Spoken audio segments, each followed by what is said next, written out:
Hi guys, my name's Jonathan Brubaker and I'm president of the Movement Medics. Today I'm going to be sharing some more with you about how to address these mobility issues going on within your own body. And last two videos we talked about joint restrictions and we talked about soft tissue restrictions. Today we're going to be carrying on to talk about how the nervous system plays into this and how these nervous system restrictions can really impact you negatively and you may not even be aware of it. See, when I first started learning about these nervous system restrictions, I went to a conference for some massage training skills. And as part of this conference, we learned all these different movement assessments to determine what people could do and where their restrictions were. Now, I got to be the lucky volunteer, sit and come out of my seat up in front of the class and have this instructor demonstrate these various issues on me. And the particular issue he wanted to point out on me was nervous system restriction. So he had me stand with my feet together and had me turn my head one way and then twist all the way I could one direction. And then he had me do the same thing the other side. But guess what?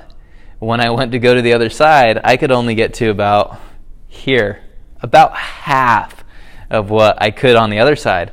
And the instructor then placed his hands on my shoulders and then he rotated me the complete full range of motion, but I couldn't get there myself. So what's going on?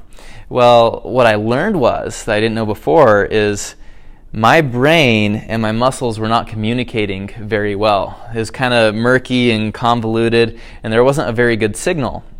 Because there wasn't a very good signal, when I went to go do this motion by myself, I could only get about halfway, whereas on the other direction, I could easily go the full distance. Well, then we learned some techniques about how to apply it and how to fix this problem.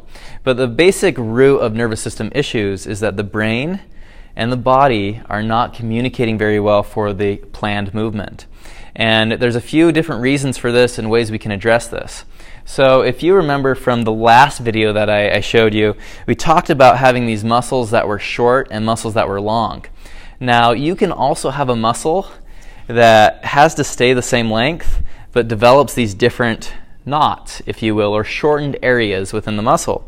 But because it's staying the same length and it's anchored to those two bones, you'll notice that in order for there to be shortened areas, there's also going to have lengthened areas. And what happens when this occurs is you have an organ known as your muscle spindle within the muscle itself. And the muscle spindle detects stretch and causes contraction.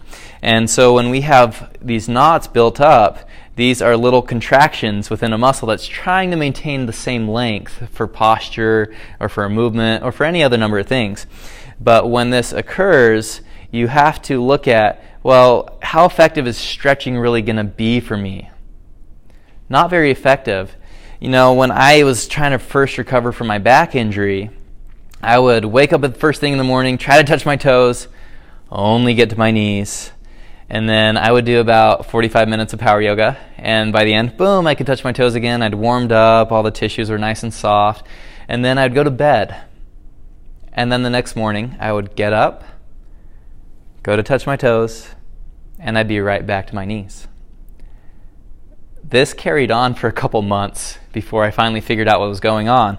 And what was going on was I had these different little knots in my muscles that were already short that I needed to address first. And because of that, when I tried to go stretch, the knots would resist that stretch, the muscle spindles within the muscle would get triggered and they would cause more contraction.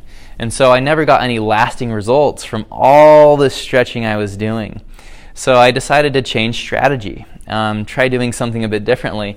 And what it was is I just took a ball or a PVC pipe, or you could use a foam roller as well, and I applied that to those knots within my muscle for a couple minutes, and I would spend about an hour each day because I was so bound up and couldn't move very well. Well, I spent an hour each day for a week just taking a ball to the right muscles with all those little knots and getting those knots to release and work themselves out, getting the muscle spindles to calm down. And guess what? 1 week later, when I got up out of bed to touch my toes, boom, I could do it. I could touch my toes, and it was no problem. It was so easy to do.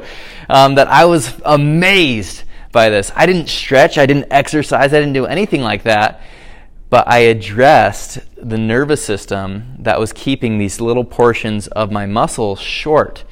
And you can do the same thing too. So here in the Movement Medics and some upcoming videos, we're going to talk to you about how you can take a ball and you can find those knots yourself in your own muscles, and you can target the right muscles so that then you can really get those flexibility gains, the mobility that you want, and to be able to live a more pain-free existence. Stay tuned.